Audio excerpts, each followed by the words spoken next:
Hey folks, welcome back. Big news! I've got a brand new segment on the show called Guess the Game. Here's how it works. I'm going to put an obscured picture of a video game cover on screen, and it's up to you to guess which game it is. You ready? Here we go. Alright, time's up. If you guessed Grand Theft Auto Liberty City Stories for the PS2, you win! And if you didn't guess it, it might just make me a little angry. Grand Theft Auto, one of the most controversial and popular video game series of all time. Starting all the way back in 1997 with, you guessed it, Grand Theft Auto, it's since become a massive franchise comprised of a main series, spin-offs, remasters, all that good stuff. It's truly amazing how Grand Theft Auto bridges the gap between so many different types of people. Ask anyone who plays video games, and honestly a lot of people who don't regularly play video games, and I'd be willing to bet that a large majority of them will say that they have some kind of connection to Grand Theft Auto in some way. GTA has been a consistent in my experience with video games as long as I can remember. I have fond memories of watching my brothers play the originals on the PS1 and the 3D games on the PS2. But of course, there's one glaring issue with Grand Theft Auto when it comes to accessibility to everyone, and that's this big, narc-ass, bitch-ass rectangle on the front of the box. Yeah, I wasn't allowed to play M-rated games until I was like 13, a rule that, as a kid, pissed me off, but as an adult, I mean, I get it. But the problem with being a kid who wasn't allowed to play M-rated games is that there were always other kids at school who were allowed to play them. Thankfully, though, there was a guardian angel looking after all of us helicopter kids.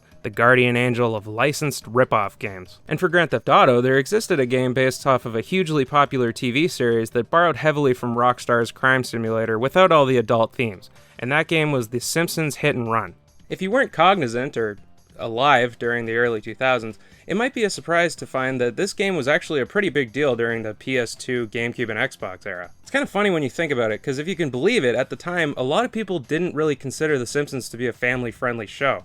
And I mean, if you mix that with Grand Theft Auto, which is obviously not family-friendly, like, who is this game made for? You might say that this game is rated T and should therefore only be played by teenagers, but like, let's be real here. A 15-year-old can play Grand Theft Auto.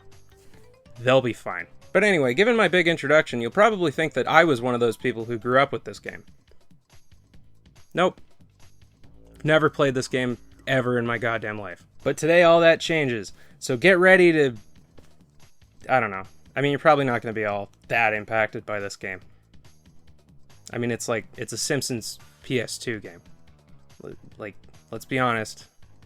It's probably going to be like a 6 out of 10 at best.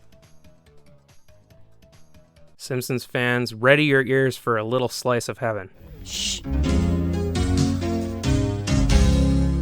That's the good shit. The Simpsons Hit and Run was developed by Radical Entertainment and released in 2003 for the PS2, GameCube, and Xbox. I'm not going to give an overview of The Simpsons because it's the fucking Simpsons. It's the longest running and most culturally significant American sitcom of all time. But in a nutshell, it's about a family called The Simpsons who live in a town called Springfield and do stuff. I really like The Simpsons, though. It's been going on a little long, not gonna lie, but it's still got a really special place in my life. If you've somehow never seen it, I'd definitely give it a watch. You really can't go wrong with anything from the first 10 seasons or so, in my opinion. And before we get into it, let's just address the elephant in the room.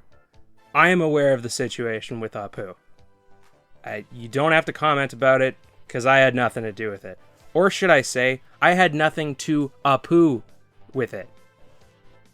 And you can't get mad at me for that stupid joke, because it was you brought it up. You did this to yourself. Anyway, on with the fucking game already, sorry. It opens with a cutscene. Look, it's the clouds. From The Simpsons. A green light that resembles an alien tractor beam, although I am not at liberty to say it this time, releases a swarm of wasp-looking robots upon the city of Springfield. We get a POV of one as it flies into the Simpsons' house and is destroyed by, honestly, not the most terrifying-looking 3D Homer Simpson I've ever seen. Definitely up there, but I've seen worse. Homer notes the floating coins that came out of the wasp robot before getting distracted by Krusty on the TV. New and improved Buzz Cola is made from only the finest sugars and waters. Plus, it has a special ingredient, too hot for the FDA. Cola. Must get Buzz Cola. You know Homer, always drinking cola I guess they can't really have references to alcohol in a T-rated game. Study: 90% of video games start with easy tutorial level. Whoa, self-awareness? This is a video game! They weren't wrong. This game does start with an easy tutorial level. Every now and again, Bart pops up on the screen and tells you how to play the game. Not exactly my idea of a well-designed tutorial, but to their credit, you can skip them if you want. And it's also pretty cool to hear Nancy Cartwright telling me how to play a video game, I gotta admit. The controls are fine. You know, they're not bad by any stretch of the imagination, but they're pretty standard for 3D platformers of the time. You gotta double jump and attack, you can hold a button to run, which obviously makes you go faster, but you can't turn as easily while in a run. I actually like that. Honestly, I kinda wish more games would do that instead of like a stamina meter. I fucking hate stamina meters, bro. Also, you can't quickly snap the fucking camera behind the— But let's be real here. Nobody cares about the normal bipedal pedestrian controls. This game is all about the driving, baby. And honestly, it's pretty good. It's no Forza or anything, but for a licensed game from 2003, the driving is surprisingly solid. The cars handle well, and there's a surprisingly extensive selection of cars that are mostly pretty easy to unlock. But I'll talk more extensively about the driving later. For now, let's just see what wacky situations good old Homer J gets himself into. Let's talk to Marge to start the first mission. Homie, somebody ate every dessert in the house. I need you to run to the store and pick up some of that ice cream with the miniature pies in it. Oh, cool. Running errands. I'm just kidding. The missions obviously get more interesting as the game goes along. This is the tutorial level, after all. Instead of having a big interconnected open world like Grand Theft Auto, Simpsons Hit and Run is broken into 7 levels, each of which you play as a different member of the Simpsons clan. And also in level 5, you play as Apu for some reason. It's kind of funny to think about the fact that Bart and Lisa, children driving cars, is less strange to me than having Apu as a playable character. Like, nothing against Apu specifically, it's just like Homer, Bart, Lisa, Marge, Apu? Like, it's weird. Isn't it weird? It's weird. Anyway, as the game goes along, obviously the plot happens. And, spoiler, it's aliens. Man, it's always aliens. Turns out that Buzz Cola we were talking about at the beginning of the game is actually alien mind control juice. We learn after Apu's level that everyone's favorite Simpsons aliens, Kang and Kodos, are using the aforementioned mind control cola for the purposes of making a reality TV show about us Earth dwellers. And that's why the bees... That's why the wasps or whatever, they have cameras in them. You know how it is. That sounds pretty tame as alien invasions go, but later Kang and Kodos reveal that they also intend on supplying laser guns to the brainwashed masses so that they can kill each other for their entertainment. Also zombies. And that's the overview. I'm sorry if you're a really big fan of this game and were really excited to listen to me outline the Simpsons Hit and Run, but like, it's a Simpsons game, guys. Come on, it's not Metal Gear. All right, let's take a step back here. I know you may be confused by the TV characters you see on your computer screen, but this is a video game, and that gameplay isn't going to talk about itself, so let's get into it. So as I said earlier, this game puts you in control of everybody's favorite animated TV family. Except, of course, for Maggie. She's a baby. Babies can't drive cars. Lisa and Bart, however, being 8 and 10 respectively, obviously can physically and legally drive cars. And also Apu. There are 7 levels in total, each of which takes place in different parts of Springfield. In level 1, you control Homer and explore the Simpsons neighborhood. Level 2 stars Bart and takes place in downtown Springfield. Level 3 stars Lisa and takes place in like a different part of downtown Springfield, I guess. Now this is the point where things start to get kind of fucking lame. While there are technically 7 stages, the levels start repeating after Lisa's stage. Levels 4 and 7 are repeats of level 1, level 5 is a repeat of level 2, and level 6 is a repeat of level 3. You play as different characters each time, and there are a few minor changes to the environment, but other than that, they're exactly the same. To their credit, the last level takes place on Halloween and is in the midst of an alien-induced zombie apocalypse and is therefore spooky and full of pumpkins and giant spiders and stuff. You know me, I'm a sucker for spooky stuff, so I might be biased, but honestly, the sheer amount of differences they put into the Halloween level pretty much makes up for it in my opinion. The music is different, there are skeleton and ghost mobiles on the road, witches fly through the sky, the school is designed after the Treehouse of Horror episode with the Harry Potter parody, and I can go on, but I think this level's pretty neat. I do find it kind of funny that the game will have you believe that Springfield is being victimized by flesh-eating zombies, but like, you can approach the zombies walking around. They're not dangerous at all. Like, guys, I don't know if there's a zombie apocalypse going on here. I think these people might just be dressed up as zombies, which would make sense since it's Halloween. But all that said, I still think it's pretty lame that there's 7 levels when in reality there's just 3 levels 7 times. Reused levels? What is this? Silent Hill 4? Am I right? On that note, could somebody please make a mod of Silent Hill 2 that replaces all the characters with the models from the Simpsons Hit and Run? I'm willing to pay for it. The Simpsons Hit and Run is a video game. That much I'm absolutely 100% on. And video games are usually have things for the player to do. So let's just, like I said earlier, Simpsons Drive Car game sets you loose in 7 levels. 3 levels. That's right, 7 levels. 3 levels. While it doesn't have the large open world of its M-rated forefathers, each level in Hit and Run has its own self-contained mini open world. The levels aren't huge by any means, but they're sizable for sure. You could definitely drive around each of these levels merely having fun breaking shit and hitting pedestrians and stuff. Within reason, of course. Similarly to Grand Theft Auto, if you wreak enough havoc in the game to fill up the meter surrounding your minimap, you'll activate Hit and Run mode, wherein 1 or more police cars will chase your ass down. And then of course you engage in a final showdown with the cops and control your own destiny. Just kidding! They actually just run into you and you lose some coins, and that's it. Tremendously high stakes there, fellas. Stakes. I mean, it's a Simpsons game. I had to make that joke at some point.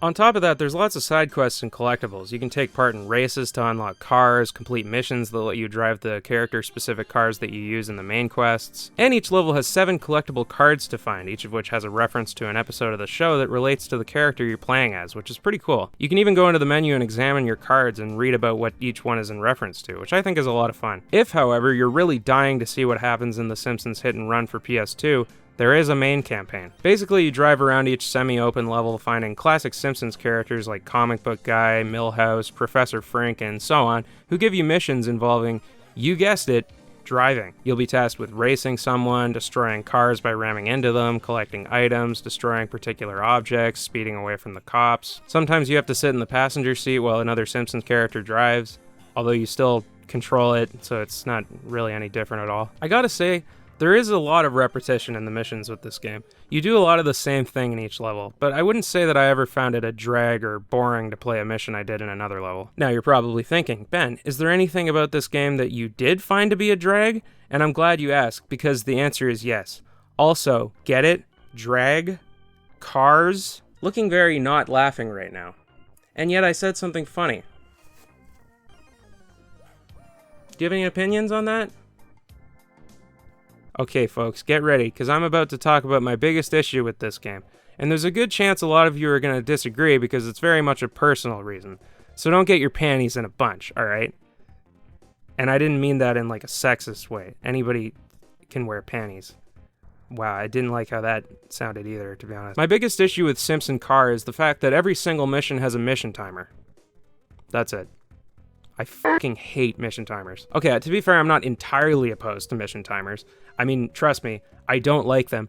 But the real issue with The Simpsons Hit and Run is the fact that the mission timers are strict, to put it professionally. Sometimes you'll be given like 45 seconds to drive basically across the entire map, which is extra great because you don't even have a map. You have a mini map, but you can't access a regular map, so I guess you just gotta memorize where everything is. You have to perform flawlessly. You gotta hit every shortcut, avoid every obstacle, and it's also in your best interest to avoid hitting pedestrians and objects to avoid activating a hit and run. I'm no pro at this game or anything, but I think I'm pretty okay at it, and a lot of the missions are needlessly frustrating. I found myself repeating missions over and over rather frequently. When you're doing a race mission, the other car usually gets a head start and it just fucking motors. Like, if you sideswipe one bump on the road, you may as well just give up. You will not catch up. And as if all of that wasn't bad, there are no checkpoints in the middle of the missions. If you fail at any point during the missions, you have to start all over again. A really bad example is this mission in level 6 where you have to follow this truck to Professor Frink's lab without letting it get too far away. Then you have to exit your car, approach this car, which triggers it to start driving, and then you have to race it after he already got a massive head start. It's bullshit. And if you fuck up at any point during this mission, you have to start all over again. It's not enough to just restart the drag race. You also have to follow the truck back to the lab. If you want my honest opinion, it's frustrating.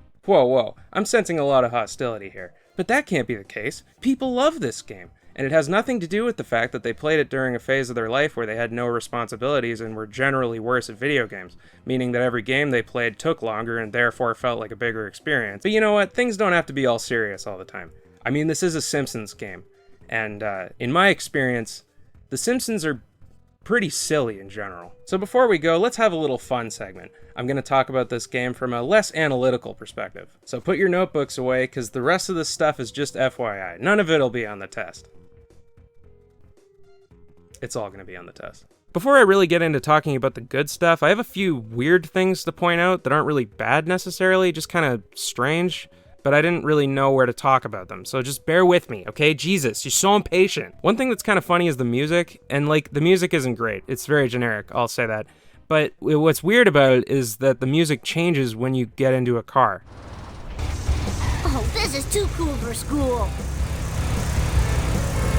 It's so funny because it implies to me that when the developers were, let's be honest here, ripping off Grand Theft Auto, they noticed that music plays when you get into a car, and we're like, well, fellas, we gotta implement that if we want people playing this game. Like, guys, you know why music plays when you get into a car in Grand Theft Auto, right?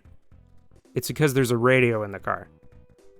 That happens in real life. Were you not familiar with that? Also, there's this one part in the Bart/Apu level where the music just changes to this funky beat.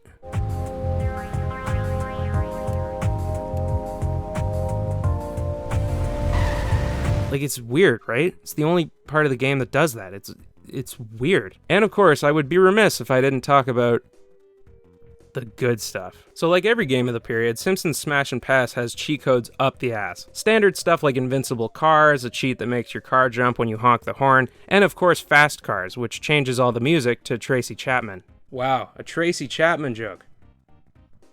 Sure, that one will land. Very topical. And of course, there's the best cheat code of them all, the grid.